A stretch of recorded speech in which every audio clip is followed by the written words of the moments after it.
The teaching of writing, a little history. How did we get to teaching writing as we know it today? Well, there's lots of history and it's complicated. So, writing development is described as a product of the development of transcription, spelling, handwriting, text generation skills at word, sentence, and text level, and executive functions, including planning, reviewing, and revising.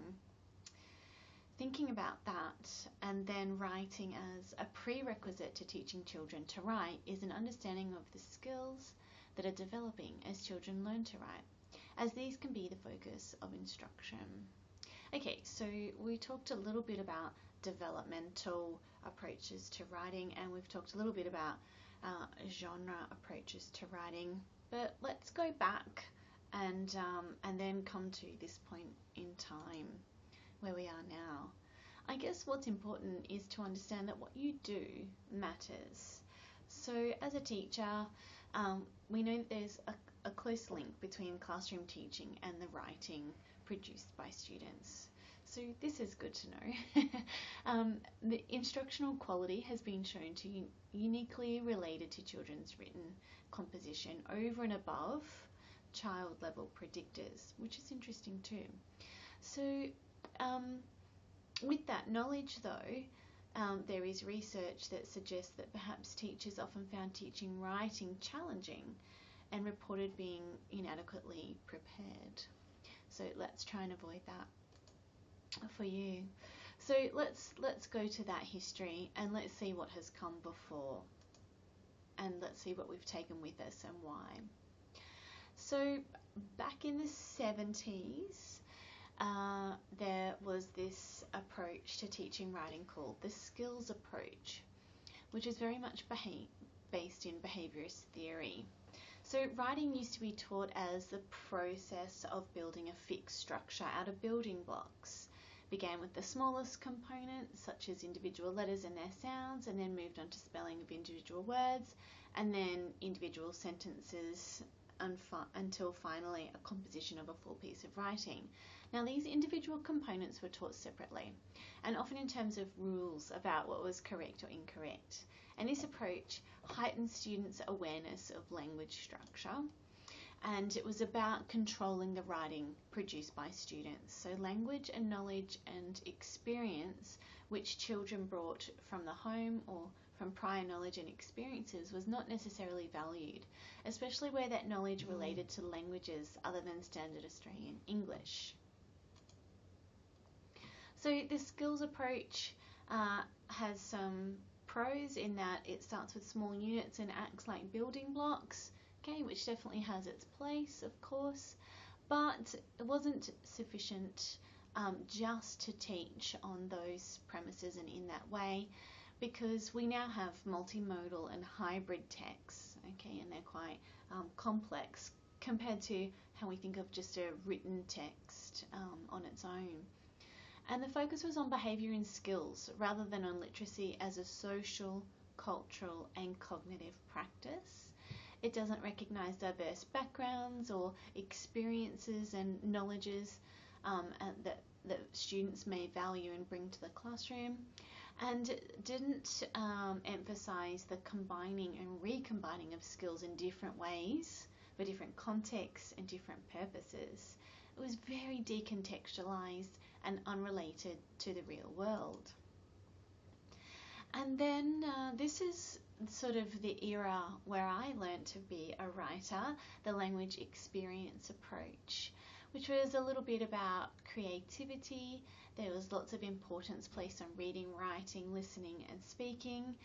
It's the idea where children's own talk can be written, where there might be a setting of the scene to stimulate imagination or some kind of prompting, or the use of literature to then respond to for writing.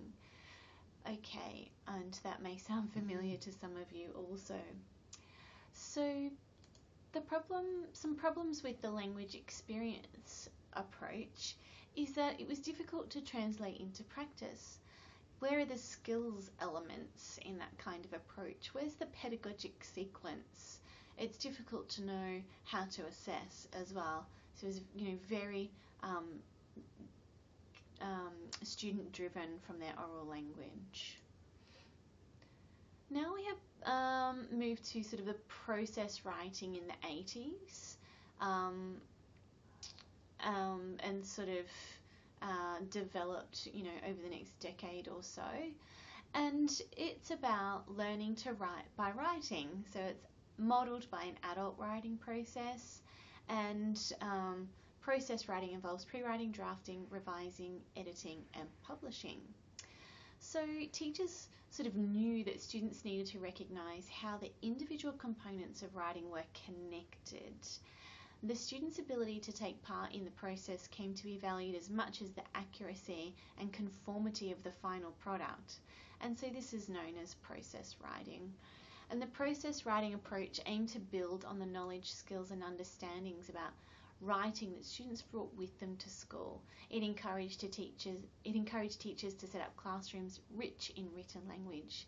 The emphasis was on initiating writing activity without having to wait for formal lessons, for example, in letter formation or spelling. Students chose what they wanted to write about and the kind of writing they wanted to do. The process writing classroom was learner-centred. The teacher was a facilitator and supporter of the students' writing, while the students themselves were encouraged by the teacher to take ultimate responsibility for their own writing. The teacher intervened and provided support through a technique known as conferencing, in which students either individually or in groups were assisted to draft, edit, proofread and publish their work. So as its name suggests, the process approach taught students to go through a series of steps in order to refine and correct their writing, rather than rely on just building those blocks together, for example. In this way, students' attention sort of came to the publishing process, I suppose, in which the final written text would emerge, and the conventions of writing were taught at the point of need. So this is, you might have heard the whole language approach, or the whole language movement sort of phrases, but and it's part of this, which included process writing as part of its methodology and was based on the view of natural learning. Whole language classrooms aim to create an environment conducive to learning, and these conditions replicated conditions under which children learn oral language at home. So I hope you can see that we're building, they've sort of, I guess it's not all something new. It's taking the good and what worked well from previous approaches to teaching writing, and then looked at the deficiencies and what didn't work, and then reshaped and reformed into another way of teaching writing. So hopefully you can think about that as we move through. Students were encouraged to write for real purposes, and a demonstration by the teacher was valued as an effective teaching strategy. Okay. And here you can see, I guess earlier attempts were quite linear. So it would be, for example, a stimulus for writing and then drafting and then going through that process. But as sort of this process developed in and of itself, it became more cyclical and perhaps even more iterative, I might suggest. And so so a student might sit down and write something and then get some feedback on it and go, oh, that's not really what I wanted to do, and they might actually just go back and plan something completely different. Or they might not even get to the polishing phase, for example, because they might decide that it's a piece of work that they don't actually want to publish. So it's not necessarily a linear process that needs to go from beginning to end. So some critiques: it was incidental and implicit, favoured particular social groups, teaching the writing process has been shown to have positive impact on standardised testing, which is interesting, and we know that it did improve and does improve higher achievement in writing. than previous ways of teaching writing. But teachers didn't really have sort of the knowledge that they now have about genres, and there was no way of there was no sort of meta language or vocabulary to actually talk about the student's writing or give feedback for improvement, which leads us directly to the genre approach, which you've started to learn about, which is great. And so we're just going to explain it a little bit further here. So we're talking 80s and 90s in particular. So while even young students demonstrate an awareness of genre when communicating orally, learning how to use different text types effectively in writing is a slow and gradual process. This is especially true of academic and expository writing. So explicitly teaching students about the basic elements and characteristics of different types of text results in improved writing. Students should be exposed to models of writing in different genres from very early years right through. Models and templates can help provide scaffolding until students become, proficient with particular strategies. And writing across different subject areas helps to develop an understanding of genre and purpose in writing, and integrating writing into subject area instruction develops deeper comprehension as well and higher order thinking processes. Teachers should provide direct instruction and modelling for specific writing strategies and processes, and then scaffold learning until students master each strategy on their own. So that word scaffolding should take your mind to the continuum of literacy instruction. So let me see. And you can see they're thinking about that continuum of literacy instruction here, that opportunity to jointly construct writing, which is really important leading into the independent construction. Teachers found that the writing of many students was not always developing beyond one or two basic kinds of texts, in which the language used was similar to that used in everyday spoken interactions. Also, the texts typically produced were not the kinds of texts which support learning in the subject areas as students progressed through school.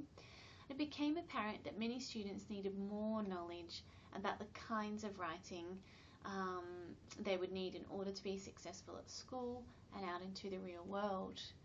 Some educators sought from within the academic disciplines of linguistics a model of language which would make it possible to talk to students explicitly about language and its use. This approach to the teaching of writing became known as the genre approach.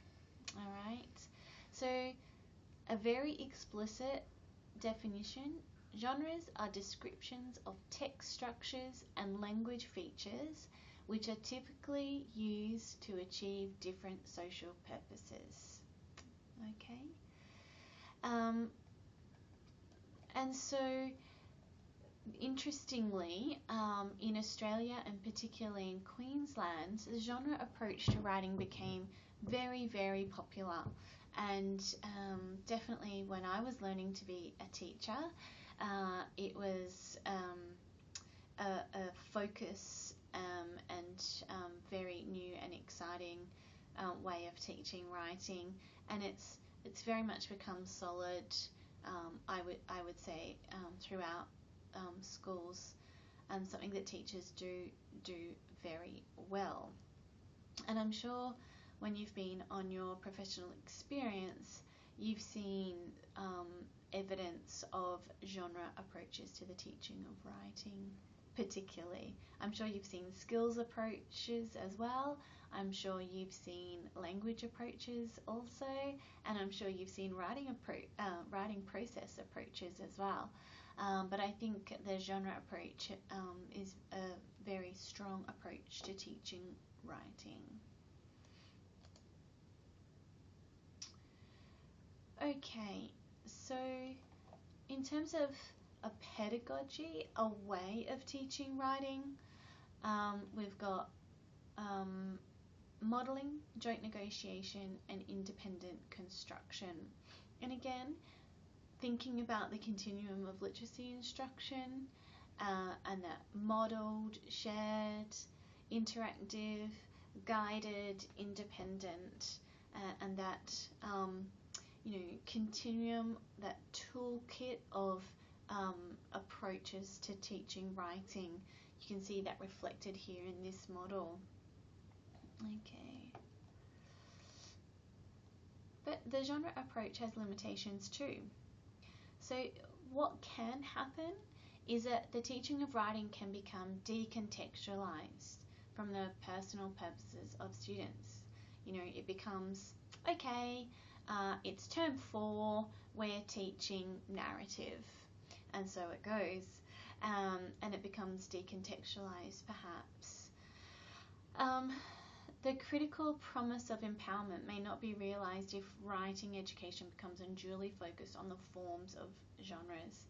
Again, the genre approach is quite formulaic in that, and my next point here, I'll just stick with that. It can be quite formulaic in terms of a narrative always has characters, setting, orientation, a series of events, a problem, and then a solution. And some of the best stories perhaps that we're told might not necessarily conform to that structure, and so the formula limits creativity or ways of negotiating audience purpose, structure, and language features. So we don't just want writers to, sort of play out a formula. Writing is really successful when it fulfills the writer's purpose and suits the social context. And sometimes we want that conventional, familiar, easy to read, and other times it's really great when writers want their text to stand out and have impact and really manipulate conventions, manipulate the familiar and unfamiliar for particular purposes. So we want to be able to teach kids how to do that too. So it's really important that teachers investigate with students different ways of organising texts. For example, instead of stating a position at the beginning of a persuasive text, the writer might choose to wait till the end in order to make the climax or the moral, come in at that point in time. So students should be encouraged to experiment with manipulating structures and language features. And of course that means that teachers might need to demonstrate for students how writers might do that. They also need to demonstrate how writers might mix up text types and have hybrid type genres. For example, a television program where documentary programs are dramatized to add interest. Okay, and understanding how genres can blend and be mixed up and work in different ways.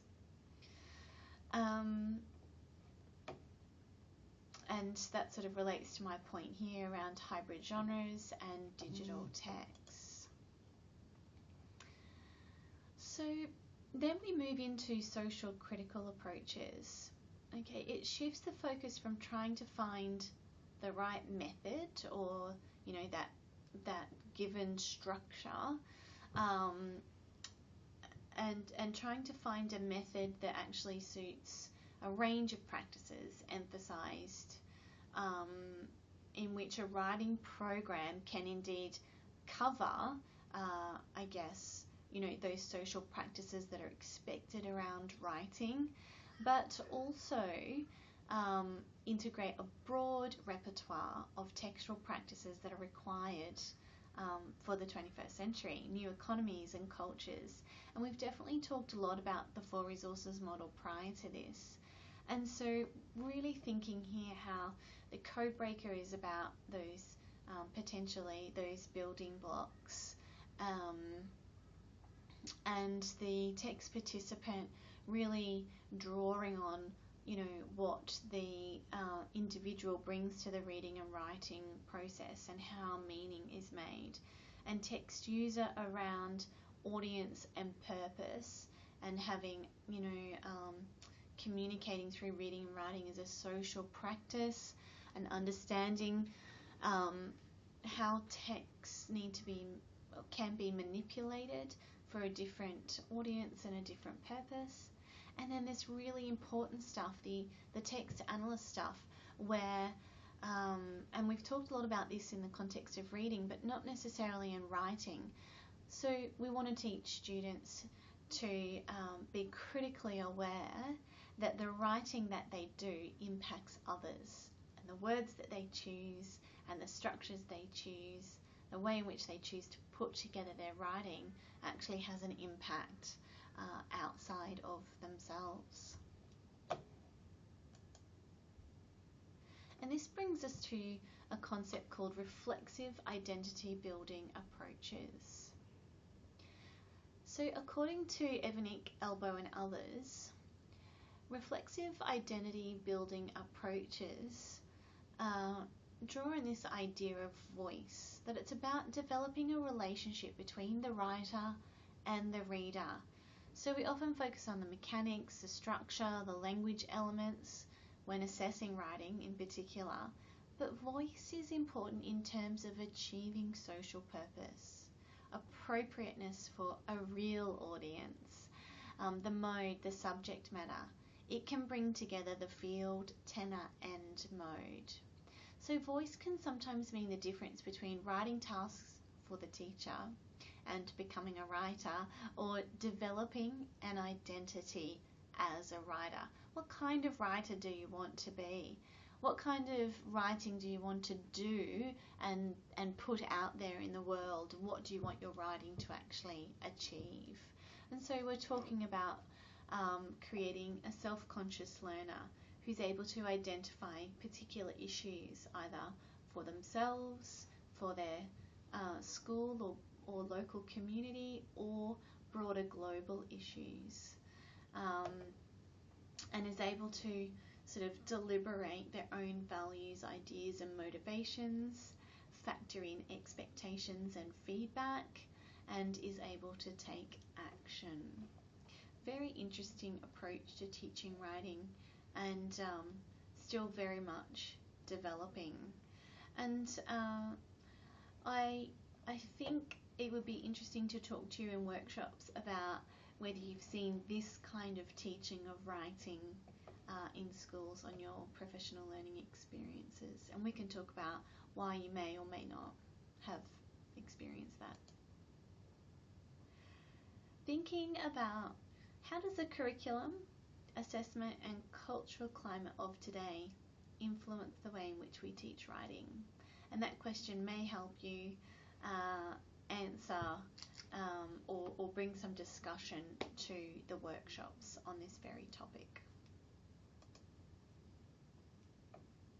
Quite a few references from today's workshop, but I'll leave those with you.